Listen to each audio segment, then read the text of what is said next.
I thank you for coming to Heritage Hip Hop. Yes, yes. Look, bro, you said you a barber? Yeah. I'll put it on camera. I want to come to your shop and record you and people in the barbershop. Definitely. Barbershop conversation, you know? Definitely. Let's go down there and have some fun. We could bring Heritage Hip Hop to Elizabeth. What you said? More than welcome. You know what I mean? I'm at 7 East Elizabeth Avenue in Linden, New Jersey, Uppercuts Barbershop. Shout out to all them brothers there, you know what I mean? We're doing our thing, making a big impact. You know, now that stuff is opening back up, getting right back to it. Yeah, man, that's where I'm at. That's what I'm doing, you know what I mean? When I ain't doing the music, you know what I mean? And in the studio jamming out or whatnot, you know what I mean? I'm cutting the hair, grinding. You know, we definitely got, you know, even talk about it in the song, you know what I mean? Way up and whatnot. Yeah, so you know, yeah, that's where I'm at, man. That's what's going on. So definitely come through. You more than welcome, bro. You know, Heritage Hip Hop is more than welcome. You know. I appreciate that because I really, yeah. I love the community, and like I said, I had a show at one time called Shop Talk. Okay. Where I went to the barbershop and we get it in. It just wasn't what I wanted it to be. Okay. But if I could do it there, why not? You know what I'm saying? I like to be in the community. So some things going on, and I mean, before the pandemic, you know, and all of that hit and everything, the shops had to shut down. I mean, we was like, it was a spot to be. I mean, you gonna laugh sometime, and it just was a good vibe all the time. You know what I mean? Funny, good people there. You know, there's always good characters coming through. So, you know, actually, I mean, through the pandemic, I was actually cutting in a personal space. Like I had a personal studio that I was cutting out of, but now I'm going back to barbershop where things is open and whatnot. So, you know, that's when at 7 East Elizabeth Avenue, Uppercuts Barbershop. So for y'all who looking for that good music or looking to connect with them for a haircut, give me your social media so they know how to get it. Yeah, you know, I mean, my Instagram is straight up Steady Roc Life. That's SteadyRoc Life, all one word, Steady Roc Life. That's my Instagram. My website, SteadyRocLife.com. You want to book a haircut, you know what I mean? www.setmore.steadyroclife.com. But you know, just go on my website, SteadyRocLife.com. You can book a haircut appointment on there. You can check out all of the videos, new videos coming. But the Instagram and everything, Steady Roc Life. And just to go check out the music on all streaming platforms. Please, Samuel Steady Roc is the tag. You know, just search Samuel, Samuel, like Samuel in the Bible, and Steady Roc, one word. Samuel Steady Roc. Look me up, you know what I mean? Word up. Shout out to the Heritage Hip Hop, you know, that's for real. Appreciate you, and more so than anything else, we do not believe in streaming on Heritage Hip Hop. Okay. So everybody out there, if you hear Steady Roc's music and you like it, we ask that you purchase it. Yes. Because purchasing is power, and you show the person that you really are listening to him. He has 28,000 streams on Dope. Right? That's the name of the song, right? So Dope, right? No joke. No joke. I'm sorry, no joke. You got 28,000 streams on it from the last time I checked. 28,000 views. And he gets a fraction of a penny. If he had $28,000, that would be better. Yes. And in a world where you rent your music, if the internet ever went down, you couldn't watch that video or listen to the song. So if you really like it, we ask that you please put the dollar down, purchase the song, and support my brother. You agree? Yes, please share your dollar with me. And, you know, I'll share my story with you. You know what I mean? For sure. That's what I'm talking about. So with that being said, we've come to the end of part 1 of the interview, and now it's time to go to part 2. Part 2 is called the rapid fire questions. You ready to play? Yes, let's go. Rapid fire questions are not yes, no questions. These are questions that show your depth and your understanding of hip hop. So the first question I'm going to ask you is, what song or album from another person's catalog perfectly describes you? I'm gonna have to say, I Ain't No Joke, Rakim. All right, hey, you're gonna go right there. Yeah. No joke. You got it right there. Second question. and this is a good one. Go ahead. I'm taking my time with this one because this is a great question, I think, for you. Hip hop is a way to share your story.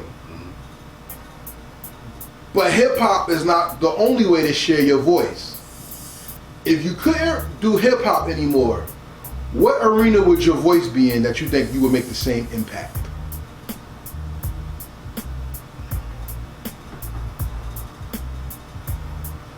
I would say coaching. Okay. Because you said you do coaching. Yeah, coaching. I would coaching and cut hair, but you know, that's where my voice would make the most impact if I didn't do hip hop. Okay. Coaching. So check this out, coach. Mm-hmm. Hip hop and coaching is basically the same thing. Okay. What part of coaching do you put in your rap style to make your rhymes just as effective as a game plan? That's I'll tell you that right. That's that motivation, like, cause I you know, as well as being a coach, I'm a hype man, and you know, and that confidence of that, yeah, let's go and do this. You put a plan together to win. So I'm gonna say that's the same element. I think, like, that being motivated, like amped up to get ready for a game. You know. The scariest part about a high is when it comes down. What's the best high that you ever had from hip hop that you never came down from?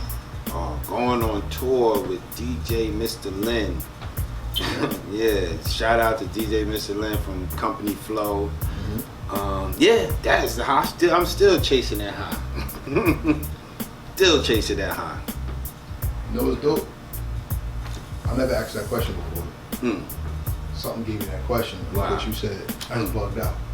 So being on tour means you travel and you've seen the reaction to so many different people, to so many different types of songs. Mm-hmm. So what is the perfect beat?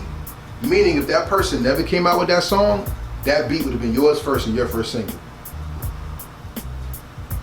Oh, get the fuck up. Paramount? Yeah. That's you? Yeah, I was like, get the fuck up. Yeah, I'm done. Yeah, give me that motherfucking beat. Yeah. I mean, he definitely killed it in the sense of what he did to it, but yeah, that's one.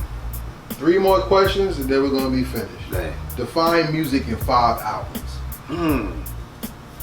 Illmatic. Mm-hmm. The Chronic. Mm-hmm. I'm gonna have to go with albums. Yeah. Reasonable Doubt. Mm-hmm. Mobb Deep. Which one? The first one. Juvenile Hell or the Infamous? No, the Infamous, my bad. Yeah, Okay, Infamous. Okay. And I guess the last one would have to be an album that really, like, did it for me. I'm gonna have to say what did wait, I'm trying to think it was more recently. But I would say for me on that note would be, like I said, I can't think of a 5th one, but those are the ones right there. Yeah. 4 out of 5, you tap. Now you get an extra question. Okay, go ahead, bring it. All right, here we go. If you had an opportunity to make your dream track, who would guest star on the track with you? If you had a guest star, who would produce the song, dead or alive, no restrictions? Okay. I definitely would have Premier produce something. Okay, primo. And if I can be on a song with anyone and want to rock with, honestly, I think I would want to challenge myself, and I would want to rock with I want to do a song with a brother like Killer Mike. You know what I mean? Okay, Killer Mike. Salute the ATL. Yeah, I want to do a song with Killer Mike, man. Okay.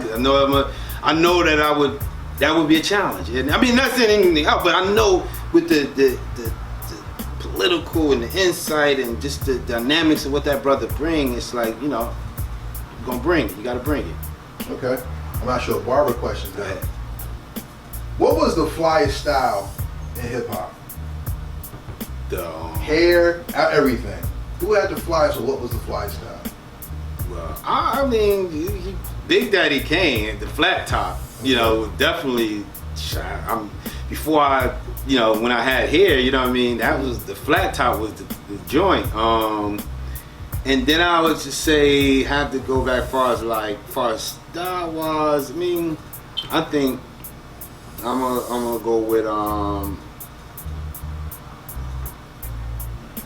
gotta give it to those cats from Harlem, Jim Jones. They got dope style, like in the sense of fashion wise. You know what I mean? You know, Harlem was the fashion, because you know that's where Dapper Dan and all that came from. So you know, yeah. You gotta salute a barber when you ask questions like that. Mm-hmm. Barbers are, like I said, they the ones that put men up on their game. Yeah, yeah. So you gotta always, like I said, the Bible says salute the barber and the apothecary.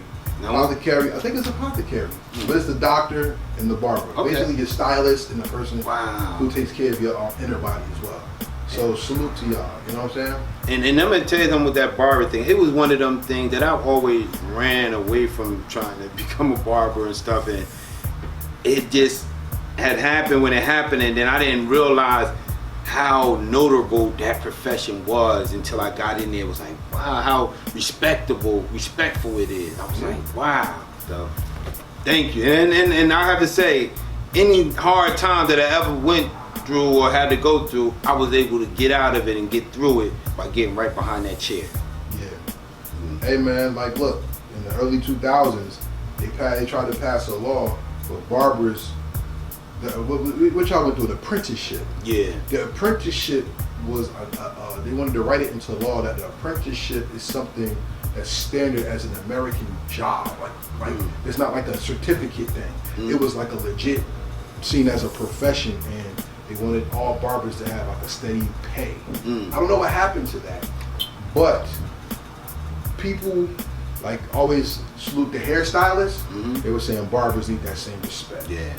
I mean, I would love them to bring back the apprenticeship. That's something dope, because I don't really think they teach you how to cut hair in barbers, whether it's barber school or beautician school. They don't, it's something you just have to learn. You learn the business of things and the hygienical stuff and all that. But as far as cutting hair, that's something you just got to get out there and do. You just got to do it. You got to mess up. You know what I mean?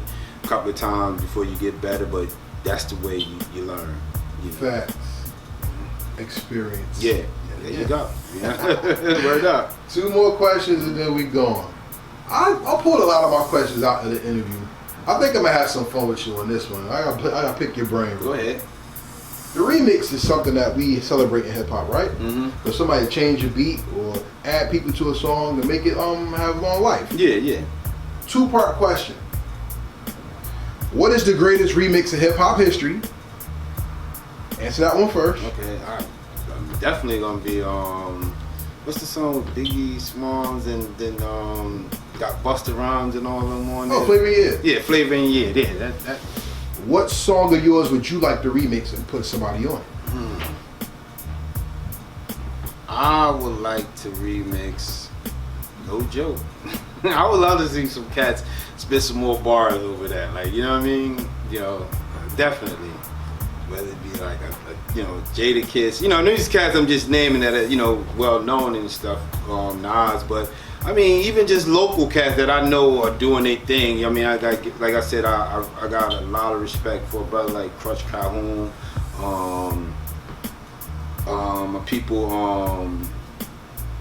K-Rock, you know what I mean? Different cats doing their thing, but I mean whether it's local cats, cats that's up and coming doing their thing, man.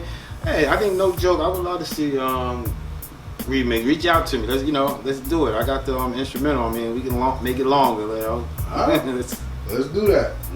So, one question I'd like to ask before we finish out is this: do you think New Jersey has the best hip hop? Oh, yes. Okay. Because I'm from New Jersey. That's what's up. I personally don't think so. Understandable. And I'm gonna tell you why. I have a logic to everything, as you can tell. I think New Jersey doesn't have the best hip hop because let me not say Jersey doesn't have the best hip hop because I think Brooklyn has the best hip hop because Brooklyn was able to take their borough around the world in music. Yeah. And nobody anywhere else has ever done the same thing. Crooklyn Dodgers, Brooklyn Dodgers, same thing, right? All right. We have never had a group from New Jersey call themselves anything Jersey as a collaboration of MCs going around the world. If you can make your own Crooklyn Dodgers, but offer nothing but Jersey MCs, who would be your Crooklyn Dodgers of Jersey, and who would do the beat? Well, I'm definitely gonna go to Mr. Lynn to get some production. Okay. I gotta probably holler at Ren Thomas. Okay. Definitely El the Sensei. Okay. One more. Then I would have to say from there I gotta say Crush Calhoun, man. that dude. So them there's totally different elements of from hip hop where we're on, but that's Jersey, man. It's a bunch of Jersey cats. You know what I mean? So yeah. So let's make it happen, y'all. Yeah. I heard it. So we got to the last part of the interview. I thank you once again for coming to Heritage Hip Hop. As you can tell, we're down to earth, but we're not bougie. So if you ever have another project, open door policy. Let me know. Let's book the interview and let's make it happen. Yes. You're always welcome. All right. Thank you. No doubt. So we finish up like this. 500 years from now, in the Hip Hop Hall of Fame, you're gonna have a Steady Roc, Samuel Steady Roc, Mr. Steady Roc. You're gonna have a statue of you in there, and the kids gonna go, "Ooh, Steady Roc! I like that name, Steady Roc. That's crazy." And they gonna push a red button on the wall. Your hologram's about to pop out like this. You know what I'm saying? And they're gonna play your songs, and they're gonna learn a little bit about your history. So the most important question to ask on the first interview is this: what is the legacy that you left behind that made the world better because you did hip hop? I would say that I took into consideration that I was conscious in what I was writing, so that you can get something from the things that I did right. Yeah, and it inspired someone to be better and to get wherever they were, to know that ain't where they had to be, and they can always pick their destination. But yeah, if I can inspire someone to be better and realize like, yo, I can do it because I seen him do it. And inspiration comes from not only your experience, but your growth. Because a wise man once told me, if no one calls you a hypocrite, then you never lived your life, because your perspective has never changed. So make sure as your perspective changes, you always give your truth, and your truth is always your word, and your word is your bond.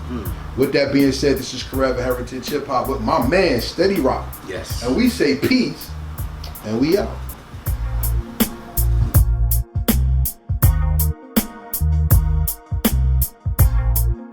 Thank you for watching our presentation. We ask that you subscribe to our YouTube family and hit the notification bell for updates. Please like, comment, and share this video.